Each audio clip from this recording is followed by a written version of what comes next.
Waayin salaam asxaabta sheekadayni maanta waxay ku saabsan tahay islaantan oo ahayd islaan aad iyo aad u wanaagsan waxayna ku leedahay doorka waxayna lahayd laba xidigood mid wuxuu bixin jiray raashin halka midka kalena uu dhiibi jiray lacag aad iyo aad ayayna u fiicnaayeen waxayna ahayd mid dadka si fiican ula hadasha masaakiintana caawisa muddo kadib oo islaantii waa ay xanuunsatay oo waxay noqotay mid aan kari karin hadalka xataa markaas ay intay dhimanayay waxay ula daaradaarantay in ay dadka si fiican ula dhaqmaan ayna waxay sii jireen siiyaan haddii dadkana si fiican ula dhaqmin ogaada inaad khasaaraysiin ayay ku dhacday meeshaana ayay ku dhacday oo halkii ayay ku dhimatay midka cadday wuxuu ahaa midka muruga halka midka madow aanu korka iska saaraynin oo ahaa mid ku faraxsan islaantan dhimashadeeda oo maamulkeeda ayuuna inuu ka nasta rabay maalin kadib waxa uu imaaday yaabihiisa wiilkaas yaabihiisa oo duruufeysnaa waxayna ku dhaheen anaga waxna siiya waxaan u baahannahay inaan caawisiin markaas ayay ku dhahay haddii aad rabtiin inaan ii caawiyo waa ina isdishiin labadiina kii ee soo baxa ayaan siinaa labadooda waa isfiiriyeen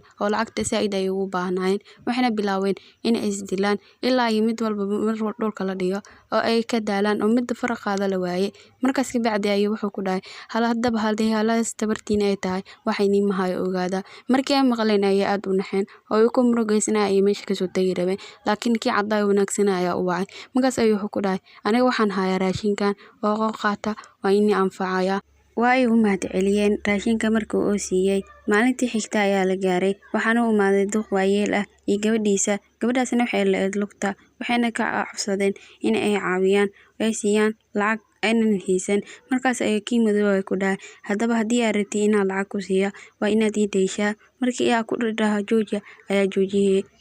ninkiina wuxuu bilaabay inuu dheelo oo is qaadi kari waaye wuxuu ahaa nin aad iyo aad waayeel u ah halkii ayuu ku dhacay oo suuxay gabadhii markii aragtay ayay aad iyo aad u naxday markaas ayuu ku dhahay haddaba waxaa la taagantahay haddii aabbahaaga oo dheeli waayo adiga ayaa jooga dheel lacagtaasna qaado markaas ayay ku xanaaqday oo ku dhahday anaga lacag kaagama baahni ee lacagtaada heeso waana kaa tegaynaa kii cadday ayaa ku dhahay saan ayay u hadlaa mar walba laakiin aniga waxaan nii hayaa raashinkan oo qaata aniga iima diidaya wax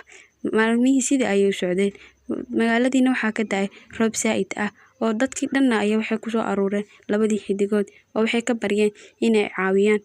midkii madoowayn ayaa hadla haddana markaas ayuu wuxuu ku dhahay haddii aad rabtiin inaan ii caawiyo waa inaad dhammaantiina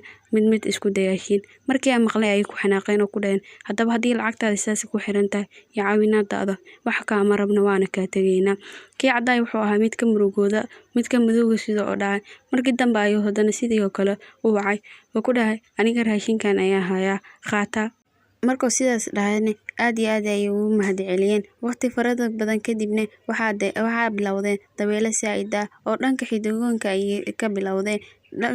labadii xidigna waxay ka dhici tageen buurta oo ay ka qayliyaan midka madow ayaa saa'id u qaylinaya dadkii ay ku soo baxeen qayladooda markii arkeen ay waxay ku dhaheen xidigteena caddeed waa ina badbaadsanaa waa ina xirxireen ilaa ay kasoo badbaadiyeen oo ku guuleysteen markii arkay xidigta caddeed in la badbaadiyay ayaa wuxuu ku dhahay haddaba aniga haray anigana i badbaadiya wax waa inii qabaa markaas ay ku dhahay anaga wax qabashadaada ma rabno waana nu gumaysatay dadkana waa ka diiday meeshii ayayna ka tuureen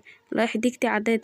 keligeedna waxay yeelatay lacagtii iyo raashintii dadkana waxay ahayd mid si fiican ula hadasha aad iyo aadna u fiican sheekadeenina maanta intaas ayay ku egtahay ballan sheekada haddii ka hesho waxaa kaa codsaa inaad beedka kusoo biirtid subscribe noo saartid mahadsanid